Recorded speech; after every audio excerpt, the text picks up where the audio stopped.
मोहतरम तलबा तालिबात दोस्तों साथियों, उम्मीद करता हूँ आप सब खैरियत से होंगे। आज जो CSS और PMS के हवाले से बात करेंगे, जो कि बुनियादी तौर पर उनका जो सिलेबस उर्दू ज़ुबान व अदब के हवाला से है, यानी रोज़मर्रा मुहावरा और ज़रबुल इम्साल का जो इस्तेमाल है।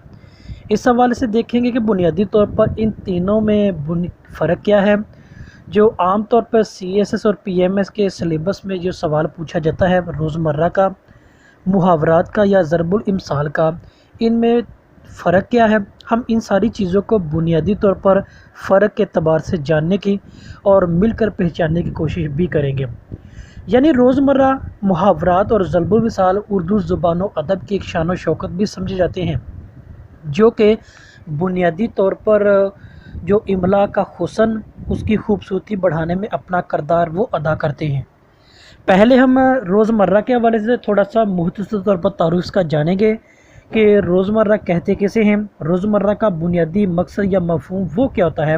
हम इसको सबसे पहले जाते हैं और फिर तरतीब के साथ बकिया जो हमारा जो आज के टॉपिक का हिस्सा है उनको भी जानने की कोशिश करेंगे। रोज़मर्रा उस आम बोलचाल या असलूब को कहा जाता है कि जो ख़ास अहले ज़ुबान का होता है, यानी इसमें क़ियास का दखल नहीं होता बल्कि समात पर वो दारोमदार करता है। मसलन हम आमतौर पे जो बिला नगा जो क़ियास करके उसकी जगह बेनागा और रोज़मर्रा की जगह दिन दिन नहीं कहा जा सकता या कहते हैं। इसी तरह अहले ज़ुबान के जो अल्फाज हैं ना, वो बोलचाल में इस तरह कभी नहीं आते हैं। यानी अगर दूसरे लफ्ज़ों में हम इसको कह लें कि हमारी जो आम बिला नगा जो रोज़मर्रा की बुनियाद पर गुफ्तगू होती है, वो हमारे रोज़मर्रा के मानों में आती है। हम इसको वज़ाहती तौर पर भी देखें या मिसालों से भी मज़ीद समझें तो ये हमारे बात सामने आती है कि रोज़मर्रा क्या है, वो अहले ज़ुबान की उस बातचीत का नाम है जिसके मुताबिक बोलना ही दुरुस्त तस्लीम किया जाता है।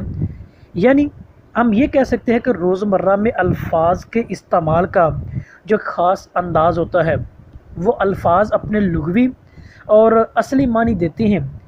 तहरीर में भी, तकरीर में भी, नज़म में भी और नसर में भी जहाँ तक मुमकिन होता है तो रोज़मर्रा की पाबंदी को ज़रूरी समझा जाता है। इसकी वजह से कलाम में जो जिस कदर रोज़मर्रा की पाबंदी कम होगी, उसी कदर वो फसाहत के दर्जे से साकत भी समझा जा सकता है। इसलिए कि कवायद की ज़ुबान के असूलों से बालातर, यानी उस पर कवायद के असूलों ज़वाबत का इतलाक़ नहीं होता, बल्कि इसके लिए कसौटी अहले ज़ुबान का असलूब होता है, जो उसके मफ़हूम को, जो उसके मानी को समझने में वो अपना किरदार वो पेश करते वो नज़र आते हैं।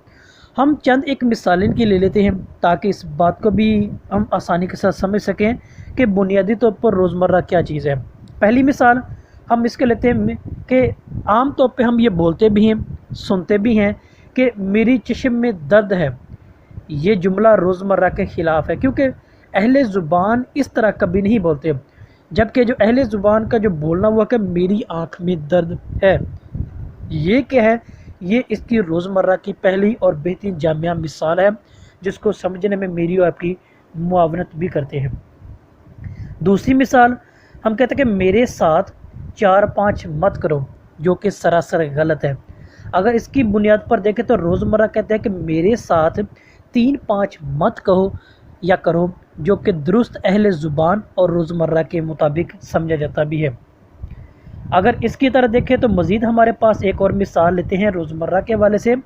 यानी लड़की ने दुपट्टा पहना, जो कि रोज़मर्रा और अहले ज़ुबान के लिहाज से वो गलत है।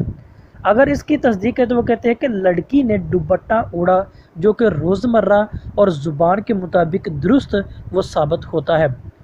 अज़ीज़ तलबा तलिबात, हमने ये चीज़ जानी कि रोज़मर्रा के अंदर जो बुनियादी तौर पर वो असूल ज़वाबत से बालातर चीज़ क्या है, वो होती है। यानी अहले ज़ुबान की कसौटी वो रोज़मर्रा के मानों में समझी जाती है, जो कि बुनियादी तौर पर उसको समझने में, उसको उसकी बात को अगले तक मफ़हूम की सूरत में पहुँचाने में वो पेश साबित होती दिखाई देती भी है।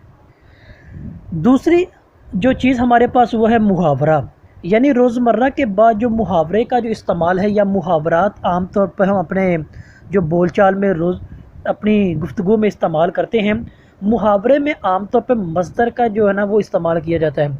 यानी मज़दर उस लफ्ज़ को कहते हैं जिसके आखिर में आम तौर पर हम कहते हैं कि नून अलिफ ना आता हो, यानी मज़दर से वो ताल्लुक़ रखता है। मसलन हम इसको समझने में अपनी जो मिसाल पेश करते हैं कि गम खाना से गम खाया होगा या गम खाता है। इस तरह देखें तो हमें इसके आखिर में जब मज़दर के मानो में लेके तो हम इसका आम आसानी के साथ समझ सकते हैं, जो परख भी सकते हैं। यानी अलबत्ता हम कह सकते हैं कि मुहावरे के अल्फाज में अज़्र क़ियास तब्दीली करना हरगिज़ मुनासिब नहीं और ना ही अल्फाज की तरतीब बदलना जायज़ होता है। मसलन गुल खिलाना की जगह फूल खिलना दुरुस्त ना होगा। इसी तरह मौत ने इसका घर देख लिया की जगह मौत ने मकान देख लेना वो गलत तस्वुर किया जाएगा। हम मज़ीद अगर इस चीदा मानों पर बात करें तो हम इसकी एक और मिसाल लेते हैं जो कि आम तौर पर मुहावरात को समझने में मेरे तलबा तालिबात की रहनुमाई के हवाले से भी जो CS या PMS करने वाले से उनकी मुआवन और मददगार भी होती हैं। हम एक दो मिसालें बतौर मुहावरात लेते हैं ताकि हम इस बात को मज़ीद समझ सकेंगे। हम पहली मिसाल लेते हैं कि आम तौर पर मुहावरा होता है आब होना या पानी पानी हो जाना। इसका जो मफ़हूम वो शर्मिंदा होना के मानों में लिया जाता है। दूसरी, अब आब होना क्या है, ये उस मज़दर की निशानी कहलाता है जो कि नून अलिफ नाम वाले हवाले से हमने अपने तारुफ में भी आगाज़ में भी इसकी बात की थी। दूसरी मिसाल हमारे पास है आप दीदा होना। आप दीदा यानी आँखों में आंसू भर आना या लाना, इसके मुराद वो लिया जाता है। फिर अगली तीसरी मिसाल हमारे सामने थे आपे से बाहर होना, जिसको हम कह सकते हैं हद दर्जे का गुस्सा या खुशी की कैफियत के मानों में समझा जाता भी है। फिर अगली मिसाल हम लेते हैं, वो कहते हैं आटे में नमक होना, यानी बहुत कम तादाद या कम मिकदार के मानों में है। इन सारी मिसालों को देखो तो इनके आखिर में हमें वो मज़दर की मिसाल मिलती है जिसको हम नून अलिफ ना जिसको हम कहते हैं, उस हवाले से ये अपनी मिसाल पेश करते दिखाई देते हैं और मेरे तलबा तालिबात को इस मामले में रहनुमाई भी वो करते और मालूम होते भी हैं। तीसरी और आखिरी हमारे आज के मौजू की जो अहम चीज़ वो है ज़रबुल मिसल या ज़रबुल इमसाल के हवाला से भी है। यानी ज़रबुल मिसल को हम उर्दू में माकूला या कहावत भी कहते हैं। यानी इससे मुराद के ऐसा जुमला जो मिसाल के तौर पर पेश किया जाता है, उस जुमले के पस मंज़र में कोई हकीकत या आलमगीर सच्चाई वो होना बेहद ही ज़रूरी है। आम तौर पर जो हमारी ज़रबुल इमसाल या कहावतें सदियों से तजर्बात और इंसानी ज़िंदगी की लातादाद मुशाहदात पर मबनी भी हैं। दुनिया भर की ज़ुबानें और ज़रबुल मिसाल इसके हवाले से अपनी मिसाल आप भी हैं। यानी इनके पस मंज़र में हम देखें तो हिकमत अमल का जो निचोड़ वो बेहद ही ज़रूरी है और हकीकत पर मबनी इनका होना ही बुनियादी तौर पर रोज़मर्रा और मुहावरा से अलग होने की निशानदेही भी वो करते दिखाई देते भी हैं। यानी उर्दू ज़ुबान अगरचे बहुत कदीम तो नहीं है, लेकिन इसमें ज़रबुल मिसाल का ज़हीरा शायद सब ज़ुबानों से ज़्यादा भी है, क्योंकि उर्दू में फ़ारसी, अरबी और मुकामी ज़ुबानों के तमाम अक़वाल और ज़रबुल इमसाल इस तरह रस बस गई हैं कि इन्हें मुख्तलिफ़ तरीक़ों से अलहदा करना भी मुहाल हमारे लिए है। इसलिए अहले ज़ुबान अपने जो मफ़हूम है उस बात को दूसरों तक पहुँचाने के लिए इनका सहारा भी लेते हैं। हम चंद एक मिसालें इनकी लेते हैं ताकि हम इनकी जो पस मंज़र हैं, इनका जो मफ़हूम है वो बआसानी समझ सकेंगे और हमारा जो बुनियादी मकसद है उस पर भी अबूर हासिल कर सकेंगे। यानी अब यही देखें तो हमारे पास आम तौर पे जो ज़रबुल मिसाल के तौर पर जो मिसाल ली जाती है, सबसे पहले हम लेते हैं जो कि आम मशहूर और हमारे मुआशरे के अंदर वो राइज भी हैं। यानी पहली मिसाल हमारे पास आती है कि उल्टे बांस बरीली को। अब देखें उल्टे बांस बरीली का जब इसके मफ़हूम को देखें तो इसके पस मंज़र में कहानी या कहावत वो ज़रूर छुपी हुई है। यानी उल्टा काम करना, अगर कोई सौदागर या सौदागर वहाँ बांस ले जाए तो ये उल्टे मामला हो जाएगा। यानी आम तौर पर कहते हैं कि बांस बरीली में बांस कसरत से होते हैं और बांस बरीली की मंडी है, अगर कोई सौदागर वहाँ बांस ले जाए तो ये उल्टे मामला या उल्टा मामला हो जाएगा या इसको तसव्वुर किया जाएगा। ये इसके पस मंज़र में कहानी या कहावत या हकीकत हमें दिखाई देती भी है।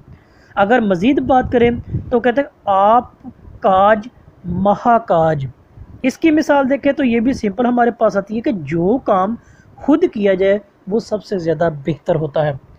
ये चीज़ हमारे पास आलमगीर सच्चाई के अतबार से इस ज़रबुल मिसल के पस मंज़र को देते दिखाई देते भी हैं।